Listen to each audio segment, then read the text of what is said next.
ایک اور سوال ہے قے کے حوالے سے، وومیٹنگ، الٹی، اگر کسی کو روزے میں آ جائے تو روزہ ٹوٹے گا یا نہیں ٹوٹے گا؟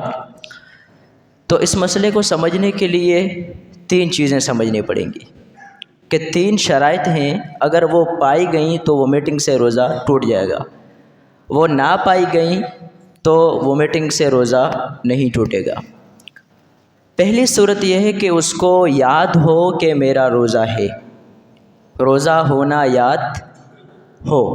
دوسری یہ کہ وہ وومیٹنگ آنے کے لیے خود سے کوئی عمل کرے، منہ میں انگلی ڈال دی، زیادہ کھا لیا تھا، پیٹ کو جو ہے وہ ذرا زور سے دبا دیا، خود سے کوئی عمل کرے جس کی وجہ سے وومیٹنگ آ جائے۔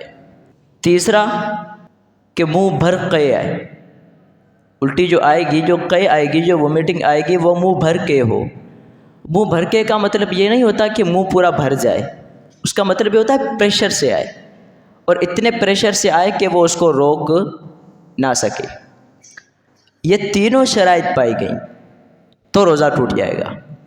اگر تینوں میں سے کوئی ایک بھی نہ پائی گئی تو روزہ نہیں ٹوٹے گا۔ مثال کے طور پر روزہ ہونا یاد ہو، ایک، خود سے کوئی کام کرے، خود سے کوئی عمل کرے کہ وومیٹنگ آئے، 2، منہ بھر قے ہو یعنی پریشر سے آئے، 3۔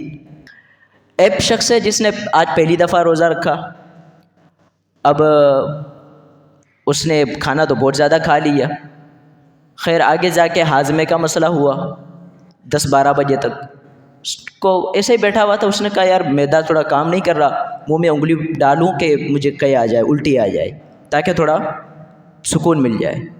اب اس کو ذہن میں یہ نہیں تھا کہ میرا روزہ ہے، منہ میں اس نے انگلی ڈالی، قے بھی آ گئی، وومیٹنگ بھی آ گئی، آئی بھی پریشر سے، منہ بھر کے آئی، روزہ ٹوٹا یا نہیں؟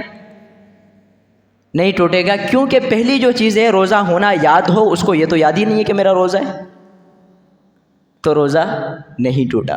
یہ تینوں شرائط پائی جانی چاہیے، کسی کو بھی وومیٹنگ آئے تو یہ مسئلہ ہم خود ہی سولو کر سکتے ہیں اگر یہ 3 چیزیں ہمیں سمجھ میں آ گئیں۔